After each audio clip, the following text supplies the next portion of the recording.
बुद्धविहार कार्यक्रमाचे आयोजक या ठिकाणी उपस्थित सर्व मंडळी आणि मला या ठिकाणी भाषण करू देऊ नये म्हणून ज्यांनी ज्यांनी फोन केले या सर्वांना देखील मी या ठिकाणी प्रणाम करतो. अभिव्यक्ती स्वातंत्र्य म्हणजे काय? मला वाटतं की तुम्ही त्या दिवशी मला विशाल सरांनी तो विषय दिला, मला म्हणाले तुम्ही या विषयावर बोलायचं.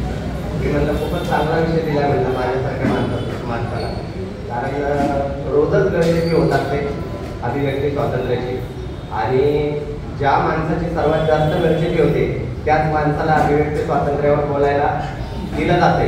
ही सगळ्यात चांगली गोष्ट आहे. आणि अभिव्यक्ती स्वातंत्र्यावर या ठिकाणी बोलायला येणारच होतो तर सरांचा मला दुपारी फोन आला, म्हणाले की आम्हाला काही मुस्लिम संघटनांमधून फोन आलेले आहे आणि ते म्हणतात की तुम्हाला या ठिकाणी बोलण्याची जी आहे संधी देऊ नये.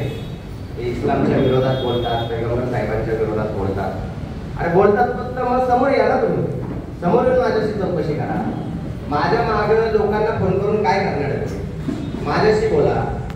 आणि ज्या पैगंबर साहेबांचं नाव तुम्ही खरं तर घेताय आणि ज्या इस्लामचं नाव तुम्ही घेताय तो इस्लाम खरंच तुम्ही फॉलो करता का?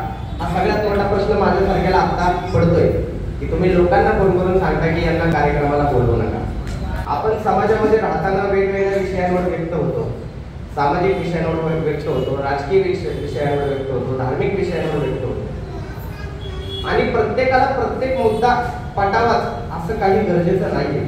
म्हणजे मी आज या ठिकाणी ज्या काही गोष्टी बोलतोय, आयोजकांनी देखील मला या ठिकाणी बोलवलंय, मात्र आयोजकांना देखील माझे सगळेच मुद्दे पटतील याची काही गरज तर नाही.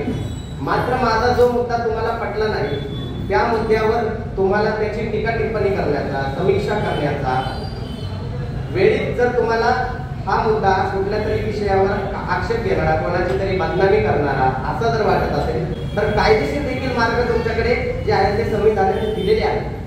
मात्र ते मार्ग जे आहे ते अवलंबन त्याचा करायचा नाही का? कारण या कायद्याच्या चौकटीमध्ये गोष्टी बसत नाही, त्याच्यामुळे त्या ज्या गोष्टी आहेत त्याचा अवलंब करायचा नाही. परंतु मग अशा पद्धतीने जो आहे तो दबाव आणि दडपण आणण्याचा प्रयत्न करायचा. मला वाईट वाटतं विशाल, मला खरंच वाईट वाटतं. ज्या ज्या लोकांनी फोन केले, ज्या ज्या लोकांनी या गोष्टी केल्या त्यांच्या पुढात तरी दम आहे का? त्यांनी यांना सरळ सरळ आव्हान दिलं. तुमच्या जर पुढात दम असेल ना तर तुम्ही अगोदर ज्यावेळेस नितेश राणे पुण्यश्वरच्या वेळेस भाषण त्यांनी केलं ना, त्या भाषणाच्या वेळी भूमिका मांडणारा पैगंबर शेख हा पहिला माणूस होता. पुण्यामध्ये पहिला माणूस होता पैगंबर शेख. पुण्यातून उघडपणे नितेश राणेला जे आहे, नितेश राणे पंतांच्या दावणीला बांधलेले मावळे आहेत असं बोलणारा पैगंबर शेख हा पहिला माणूस होता. ज्यावेळी मनोहर भिडे बोलला की इस्लाम या देशाचा शत्रू आहे, त्यावेळी पैगंबर शेख हा पहिला व्यक्ती होता की इस्लाम या देशातील शूद्राती शूद्र आणि बहुजनांचा मित्र आहे आणि मनुवाद्यांचा शत्रू आहे, ही भूमिका मांडणारा पैगंबर शेख पहिला आहे. त्यावेळी तुम्ही काय करत होता? ज्यावेळी पुसे सावळीमध्ये घटना घडली त्या पुसे सावळीच्या घटनेच्या वेळी देखील मी माझी भूमिका उघडपणे मांडली. सर्वात पहिला जो रिपोर्ट आहे तो बनवणारा माणूस मी आहे पुसे सावळीवर. पुसे सावळीमध्ये दुर्दैव आहे, त्या मुलाचं एकाची हत्या झाली, मशिदीमध्ये जाऊन जे आहे एका मुलाची हत्या झाली आणि त्याच्यावर पहिला रिपोर्ट मी बनवणारा माणूस. ज्याची हत्या झाली त्याच्या नातेवाईकांचे मला फोन, माझं कौतुक अभिनंदन करण्यासाठी, धन्यवाद मागण्यासाठी की बरं झालं तुम्ही लोकांच्या समोर जे आहे ते सत्य आणलं. त्यावेळी तुम्ही काय झोपला होता का? हा माझा प्रश्न आहे. वेगवेगळ्या वेळी जे आहेत ते अशा उघडपणे भूमिका घेतल्यात. हिंदुत्ववाद्यांना देखील अंगावर घेतलेला आहे. ज्या ठिकाणी हे लोक पळून जातात सपशेल त्या ठिकाणी मी छातीचा पोट करून उभा राहिलेलो आहे आणि त्यावेळी ह्याच्यापैकी जे तुमच्याकडे आले त्यातले एकही माणूस माझ्या मागे उभा नसतो. मात्र सॉफ्ट कॉर्नर ज्या ठिकाणी येतो, सॉफ्ट कॉर्नर ही पैगंबर शेख आहे. आता पैगंबर शेखला त्रास दिल्यानंतर कोणी मध्ये पाडणार नाही, त्रास देणार नाही आम्हाला, म्हणून पैगंबर शेखला त्रास देतो. माझं त्या सगळ्यांना सांगणं आहे की तुम्ही कृपा करून या सगळ्या गोष्टींमधून बाहेर निघा. या गोष्टीतून आपल्याला काहीही मिळणार नाही, काहीही मिळणार नाही. पारनेरमध्ये भाषण झालं, पारनेरमध्ये 55 मिनिटाचं भाषण झालं. त्या 55 मिनिटाच्या भाषणामध्ये हिंदुत्ववाद्यांना देखील झोडून काढलं, मनुवाद्यांना देखील झोडून काढलं आणि मुस्लिमांमध्ये धर्मांध विचार जो आहे त्या धर्मांध विचारवाद्यांना देखील झोडून काढण्याचा जो आहे तो प्रयत्न केला. आणि का करू नये प्रयत्न? या गोष्टी देखील तितक्याच गरजेच्या आहेत. ज्या पद्धतीने हिंदुत्ववादी हिंदू धर्मीयांना धर्मांध बनवतात त्याच पद्धतीने मुस्लिमांमध्ये देखील काही असे व्यक्ती आहेत जे मुस्लिमांना धर्मांध बनवण्याचा प्रयत्न करतात. आणि या गोष्टीवर बोलू का नाही? बरं ठीक आहे, माझं चुकत असेल, माझा मुद्दा समजा तुम्हाला पटत नसेल, मी मान्य करतो आणि मी तुमच्या त्या गोष्टीचा देखील आदर करतो. आज तुम्ही या ठिकाणी फोन केला, त्या फोन करण्याचा देखील आदर करतो मी. तुम्हाला हक्क आहे सांगण्याचा, समोरच्याला बोलण्याचा हक्क आहे, पण तुम्हाला दबाव देण्याचा हक्क नाही. मला विशेष वाटतं हीच लोक संविधान ने, बाबा साहब ने हमको जो है वो यहाँ पे हमारे तौर तरीके से जीने का हक दिया है असं म्हणतात हे लोक. आणि तेच लोक ज्यावेळी त्यांच्या समाजातील, त्यांच्या धर्मातील एखाद्या व्यक्ती वेगळा काहीतरी विचार मांडतो, त्यावेळेस अशा पद्धतीने कार्य करतात. याचा अर्थ सगळे लोक असे आहेत का? अजिबात नाही. खूप बोटावर मोजणे इतके लोक जे आहेत ते या गोष्टी करण्याचा प्रयत्न करतात. प्रचंड बदनामी गेल्या आठवड्या दीड आठवड्यामध्ये माझ्या बाबतीमध्ये करण्यात आली. पारनेरमध्ये भाषण झालं. बुरख्याविषयी मी माझी विधाने जी आहेत ती उघडपणे मांडली की मी माझ्या बायकोचा बुरखा का बंद केला.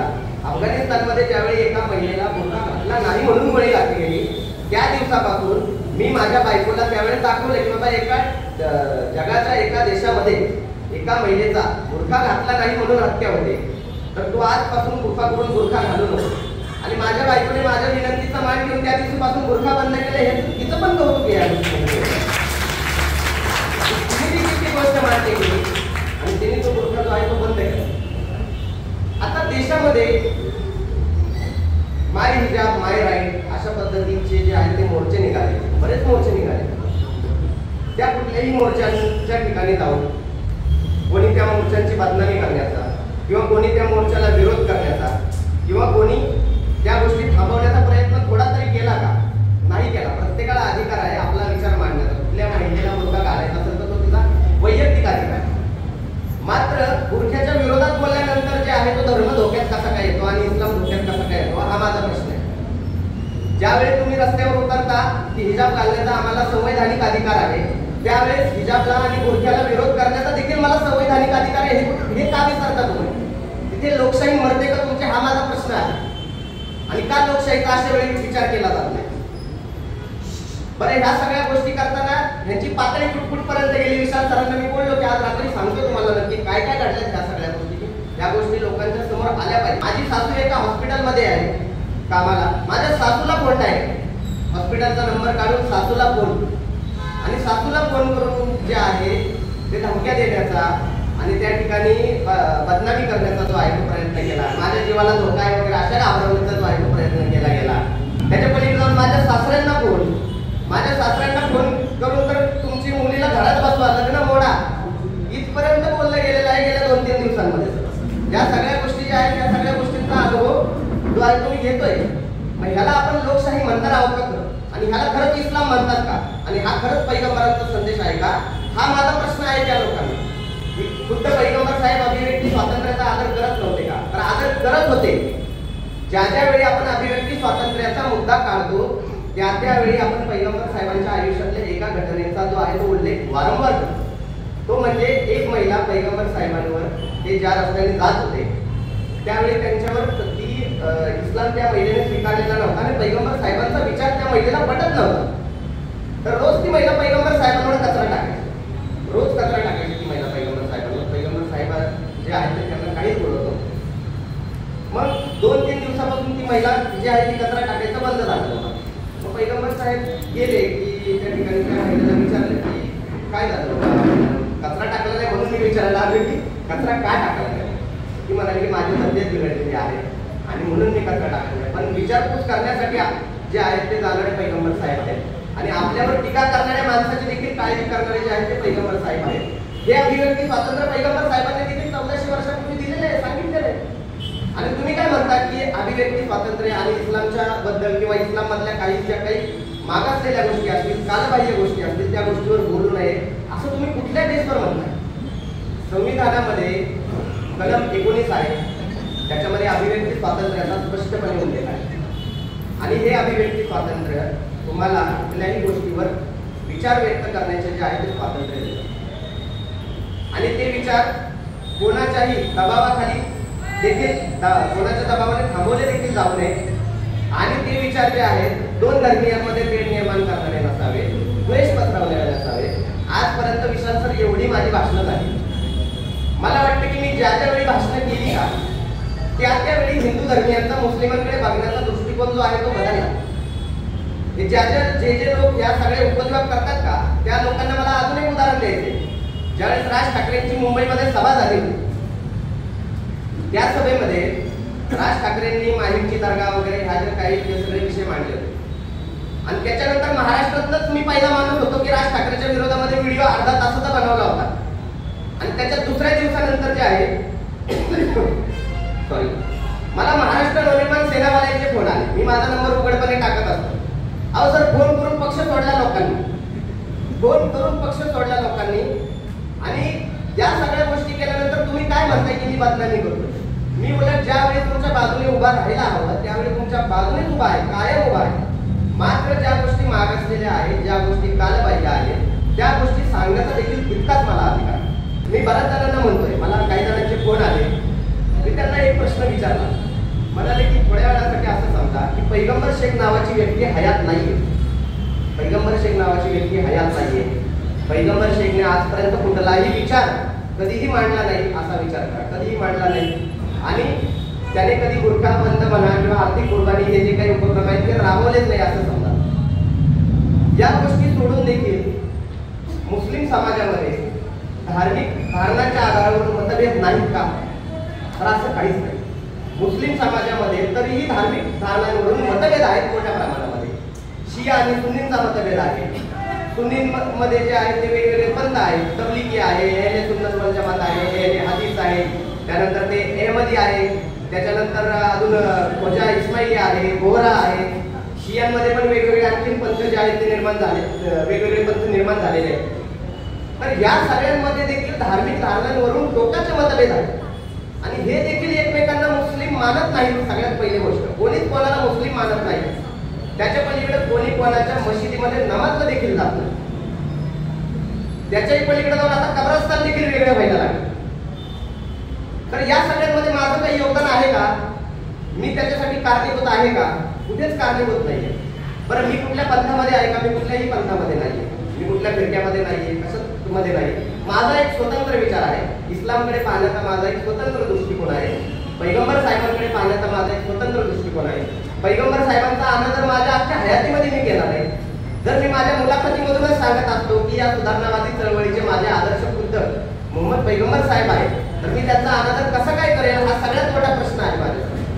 की कसा काय करेल? पैगंबर साहेबांवर मी इतके लेख लिहिलेले आहेत आजपर्यंत.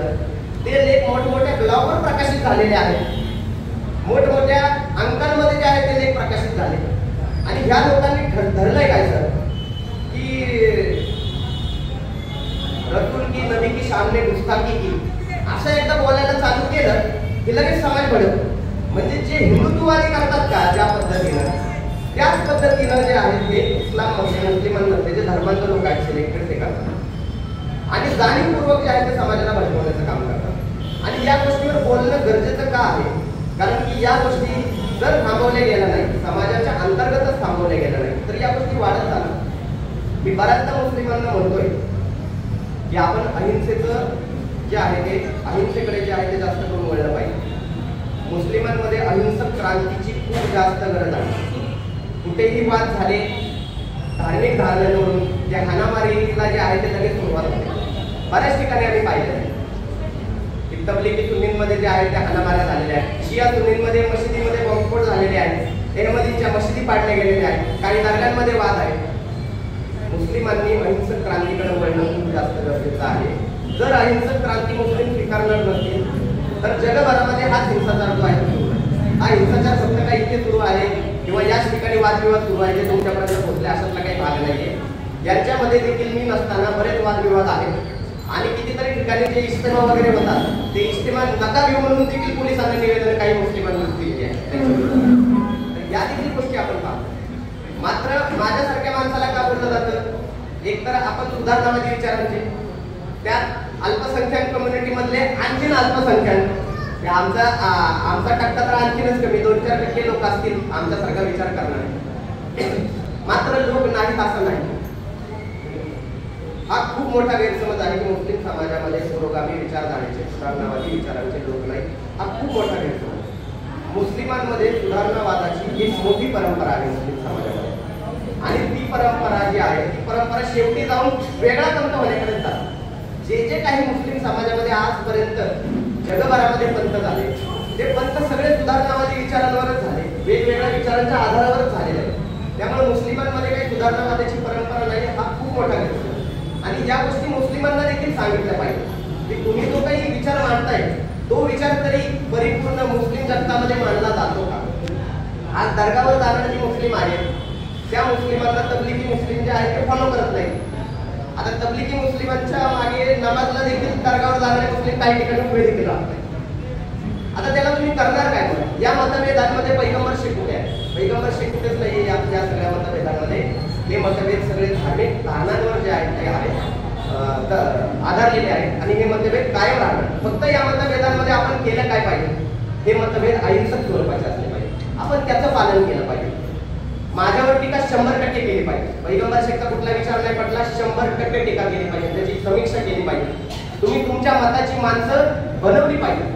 हा देखील तुमचा संवैधानिक अधिकार आहे. हे का तुम्ही विसरला. तुम्ही त्या गोष्टी केल्या पाहिजे. मात्र त्या गोष्टी न करता घरच्यांनाच फोन करतील, सासऱ्यांनाच फोन करतील, नातेवाईकांनाच फोन करतील, लग्नच मोडा म्हणतील. अहो त्याच्याही पलीकडे जाऊन एवढे वाईट वाईट शब्द वापरले की त्यांच्यावर अॅट्रॉसिटी दाखल होऊ. एवढे घाणेरडे शब्द वापरलेले आहेत. म्हणजे लाज वाटते मला बोलायला की हीच लोक एकेकाळी मला फोन करून म्हणत होते की आम्ही संविधानावर चालतो आणि अचानक जे आहे ते मुस्लिमांमध्ये सुधारणावादी विचार मांडायला लागले की संविधान विसरायला लागले. सरांनी थोड्या वेळापूर्वी सांगितले सत्यशोधकी विचार आर्थिक कुर्बानीचा जो विषय आहे त्या आर्थिक कुर्बानीचा विषय देखील आपण सांगितला पाहिजे की आपण काय काय नक्की करतो. आर्थिक कुर्बानी सगळ्यांना बकरी ईद तर माहितीच आहे. बकरी ईद या सगळ्या गोष्टी सगळ्यांना माहिती आहे. मुस्लिम समाज मोठ्या प्रमाणामध्ये बकरी ईद साजरा करतो. या बकरी ईदच्या दिवशी आम्ही करतो काय. गेल्या 10 वर्षापासून आम्ही बोकड वगैरे कापत नाही. आम्ही त्याच पैशाचे शैक्षणिक साहित्य जे आहे ते समाजातील विद्यार्थ्यांना देतो. त्याच्याही पलीकडे जाऊन आम्ही शिष्यवृत्ती देतो.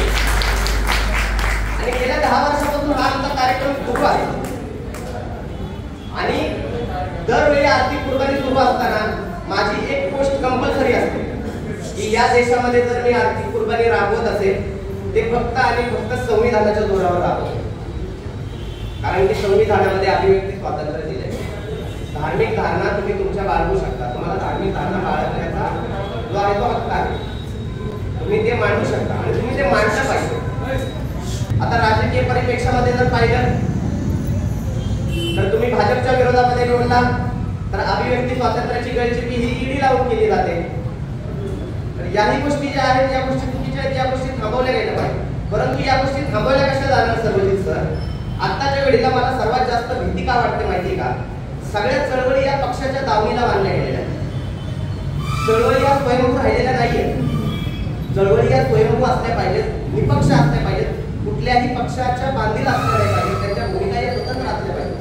आपण पाहतोय गेल्या काही वर्षभरापासून महिन्यांपासून चांगल्या नेते जे एकेकाळी चळवळीमध्ये उघडपणे भूमिका घेत होते पक्षांमध्ये गेल्यानंतर त्यांच्या भूमिका ज्या आहेत त्या ओतड झाल्या. त्यांच्या चालवण्याची जी धार आहे विचारांच्या ती थोडीशी कमी झाली. या गोष्टी देखील आपण करता कामा नये आणि आपण जी आहे ती चळवळ निपक्षपाती आणि कुठल्याही पक्षाशी उल्लंघन न ठेवता चालवली पाहिजे. सध्याच्या घडीला या देशामध्ये बरेच जण म्हणतात की इस्लाम खतरे में, काही जण म्हणतात हिंदू खतरे में. खरं सांगू का या देशामध्ये फक्त आणि फक्त संविधानच धोक्यामध्ये आहे. दुसरं काहीच धोक्यामध्ये नाही आहे या देशामध्ये. 26 नोव्हेंबर 1949 रोजी आपण जे आहे ते संविधान स्वीकारलं. संविधान या देशाला मिळणं हे या देशाला पडलेलं खूप सुंदर स्वप्न आहे. बऱ्याच ठिकाणी या गोष्टी सांगतो की का सुंदर स्वप्न आहे. गेल्या 2000 वर्षांची साधारण जे आहे आपण तथागत गौतम बुद्धांपासूनचा जरी विचार केला की 2500 वर्षांपासून गेल्या 2500 वर्षांपासूनची हुकुमशाही जी काही राजवट होती वेगवेगळ्या राजांची वेगवेगळ्या बादशहांची जी काही हुकुमशाही राजवट होती ती हुकुमशाही राजवट जी आहे ती त्यागून आपल्या देशाने लोकशाहीकडे प्रस्थान केलं. डॉक्टर बाबासाहेब आंबेडकरांनी मनुस्मृती दहन केली. डॉक्टर बाबासाहेब आंबेडकरांनी फक्त मनुस्मृती दहनच केली नाही.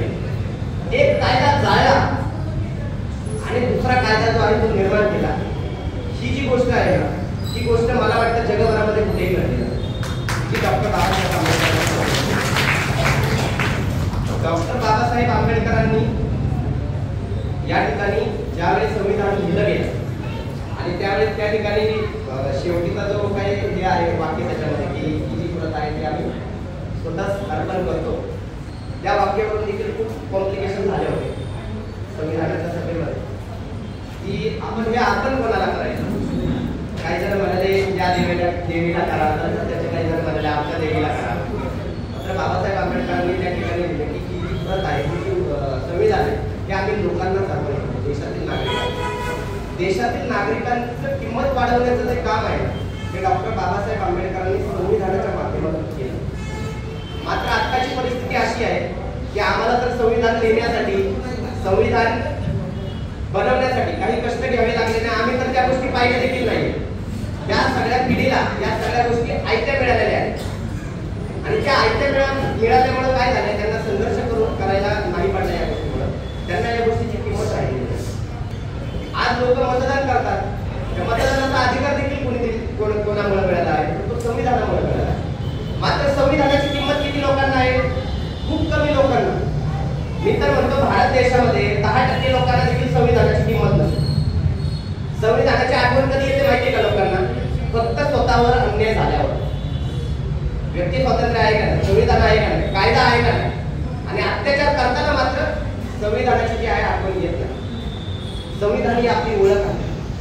संविधान ही आपली ओळख आहे, ही आपली आयडेंटिटी आहे, फर्स्ट आयडेंटिटी आहे संविधान. प्रत्येकाच्या घरामध्ये सगळ्यांचा उद्देश काय असला पाहिजे माहिती? प्रत्येकाच्या घरामध्ये गेल्या सगळ्यात पहिल्यांदा जर तुम्हाला फोटो दिसायला हवा तर तो संविधानाच्या उद्देशिकेचा दिसायला हवा. माझ्या घरामध्ये 2 संविधान उद्देशिकेचे फोटो आहेत. का नसावा? तुमच्या घरामध्ये एकदा तुमचा धर्मग्रंथ नसला तर चालेल, मात्र संविधानाची उद्देशिका आणि संविधान तुमच्या घरात असणं खूप जास्त गरजेचं आहे. कारण संविधानाने तुम्हाला सगळ्यात पहिल्यांदा हक्क दिलेला आहे. या देशामध्ये कुठल्याही धर्माचा कायदा चालत नाही, मनुस्मृतीचा कायदा चालत नाही, शर्यत कायदा देखील चालत नाही या देशामध्ये. या देशामध्ये चालतो संविधानाचा कायदा चालतो. आणि त्या कायद्यामुळे जे आपल्याला अधिकार मिळाले त्याचा आदर करण्यासाठी काही गोष्टी ह्या प्रतिकात्मक स्वरूपामध्ये आपल्याला घरोघरी पोहोचवणं खूप जास्त गरजेचं आहे. आपण ज्यावेळी संविधान रॅली काढतो, मला नाही माहिती त्या संविधान रॅलीमध्ये काय झालं, मात्र माझं सगळ्यांना आव्हान आहे की संविधानाची जी उद्देशिका आहे ती आंबेडकरी समाजाला अजिबात देऊ नका. आंबेडकरी समाजाने काही संविधानाचा ठेका घेतलेला नाही एकट्याने. बाकीच्या लोकांची पण ती जबाबदारी आहे. त्यांनी पण घेतलं पाहिजे त्या गोष्टी, त्यांनी पण त्या गोष्टीसाठी पुढाकार घेतला पाहिजे. मग त्याच्यामुळं आंबेडकरी समाजातील जे काही गोष्टी या गोष्टींचा पुढाकार घेतात त्यांनी या संविधानाच्या उद्देशिका ज्या आहेत त्या घरोघरी जाऊन दिल्या पाहिजे. आम्ही स्वतः देखील देतो संविधानाच्या उद्देशिका. संविधान कित्येक लोकांना देतो. संविधान वाचा, संविधान समजून घ्या, आपले अधिकार समजून घ्या. आणि ज्या माणसाला, मी सांगतो, ज्या माणसाला संविधान समजलं का तो माणूस कधीही कोणाला घाबरत नाही, कधीही कोणाला घाबरत नाही आणि तो त्याच्या मतांवर ठाम आहे. आज या ठिकाणी संविधान दिनानिमित्त एवढा सुंदर असा कार्यक्रम घेतला. पावसाने कार्यक्रमामध्ये व्यत्यय आणला, काही जणांना त्याचाही आनंद झाला असेल. मात्र तरी देखील या ठिकाणी मी येऊन विचार मांडणारच होतो. मलाही बघायचं होतं बाबा नक्की काय प्रॉब्लेम आहे. मलाही भेटायचं त्या लोकांना की जे लोक विरोध करतात. मी मागे हटत नाही, मी घाबरत नाही कोणाला. मात्र तुमचे काय विचार आहेत ते विचार तरी येऊन सांगा. तुमचे विचार तुम्ही मांडा. बरं, मी बाजूला होतो आणि तुमच्यामध्ये जे काही विचार आहेत त्या विचारांमध्ये एकमत आहे का हे जरा मला सिद्ध करून दाखवा आणि त्याच्यानंतर माझ्यावर आक्षेप घेण्याला माझा स्वतःचा कुठलाही विरोध नाहीये. संविधानाने तुम्हाला देखील अधिकार दिलेला आहे. तुम्हाला फक्त संविधान ज्यावेळी तुमच्यावर अन्याय होतो त्यावेळी आठवतं, ज्यावेळी तुम्ही समाजा अंतर्गत त्याच समाजाच्या माणसावर अत्याचार करण्याचा प्रयत्न करता, अन्याय करण्याचा प्रयत्न करता, त्याचा आवाज दाबण्याचा प्रयत्न करता, त्यावेळी तुम्हाला संविधान. आज एवढा सुंदर कार्यक्रम बिहारामध्ये जो घडला, असेच कार्यक्रम खरं तर मशिदीमध्ये देखील व्हायला पाहिजेत. आम्ही या मताचे आहोत की मशिदी हे विचार प्रसार करण्याची केंद्र आहेत आणि त्या मशिदीमध्ये देखील अशा पद्धतीचे संविधानाचे जे आहेत ते सेशन झाले पाहिजेत. या विचारांचे आम्ही आहोत आणि या विचारांशी सहमत असलेल्या मुस्लिमांमध्ये खूप मोठा गट आहे, खूप मोठा गट आहे. बरं, आम्ही आमचे विचार मांडताना कुठल्या मशिदीमध्ये कधी कोणाला टोकलंय का? कधीच टोकलेलं नाहीये. मशिदीमध्ये मौलाना एकमेकांच्या विरोधामध्ये जे आहेत ते कायम गरळ ओकत असतात. आपण युट्यूब वरती व्हिडिओ पहा, जे मुस्लिम लोक हे भाषण ऐकतात माझं, जे कोण माझे विचार ऐकतात त्यांनी पहा तुम्ही, कायम एकमेकांच्या विरोधामध्ये जे आहेत ते गरळ ओकत असतात. अशा गोष्टी मी तरी करत नाही. माझ्याकडून अशा गोष्टी होत नाहीत कधी. मी फक्त समाजाला उद्देशून माझे विचार मांडतो. समाजामध्ये काहीतरी बदल व्हावा या अपेक्षेने माझे विचार मांडतो. आणि समाजातला खूप मोठा जो तबका आहे तो हे विचार स्वीकारण्यासाठी तयार झालेला आहे. आणि इस्लाममधील, कुराणामधील ज्या काही कालबाह्य गोष्टी आहेत त्या सोडण्यासाठी तो तयार झालेला आहे. आणि या सोडत असताना पैगंबर साहेब हे कायम आमचे आदर्श राहिलेले आहे. कारण पैगंबर साहेबांनी त्या काळामध्ये आधुनिक विचार मांडला. त्या काळामध्ये 1400 वर्षापूर्वी त्यांनी आधुनिक विचार मांडला त्यांनी. परंतु त्यातले काही विचार जे आहेत ते कालबाह्य झालेत आणि ते सोडून आपल्याला फक्त पुढचा प्रवास करायचा आहे. तो प्रवास करताना आपल्याला पैगंबरांच्याच पावलावर पाऊल ठेवून पुढे जायचं. एवढंच आमचं सांगणं आहे, बाकी काही नाही. या ठिकाणी संविधानाचा आदर करून इथून पुढे तरी माझ्या अभिव्यक्ती स्वातंत्र्याचा माझ्या अभिव्यक्ती स्वातंत्र्याचे करण्याचा प्रयत्न केला जाणार नाही अशी अपेक्षा मी या ठिकाणी व्यक्त करतो. संविधान दिनाच्या तुम्हा सर्वांना, संविधान प्रेमींना या ठिकाणी जे कोणी बसले त्यांच्या मनामध्ये संविधानाविषयी चळवळ आहे. या ठिकाणी जे कोणी बसले, जे लोक आले त्यांच्या मनामध्ये संविधानाविषयी चळवळ आहे. त्या सर्वांना संविधान दिनाच्या खूप साऱ्या शुभेच्छा देतो. मी संविधान दिनानिमित्त कालच एक गोष्ट टाकली की संविधान दिन हा आपला राष्ट्रीय सण आहे. तो घराघरांमध्ये साजरा व्हायला पाहिजे खरं तर. कारण की संविधान हा आपला प्रथम ग्रंथ आहे, बाकीचे ग्रंथ नंतर आहे. त्यामुळे हा सण घराघरामध्ये साजरा व्हायला पाहिजे. आणि हा जर सण घराघरामध्ये साजरा होत नसेल तर आपण भारताचे नागरिक कसे याचं उत्तर कृपा करून आम्हाला द्या. तर संविधान दिनाच्या सर्वांना खूप साऱ्या शुभेच्छा. बराच वेळ झालेला आहे, पाऊस देखील खूप पडलेला आहे आणि या ठिकाणी जे दुसरे वक्ते आहेत ते देखील आलेले आहेत. त्यांचा देखील विचार आपल्याला ऐकायचे, त्यामुळे थांबतो. धन्यवाद.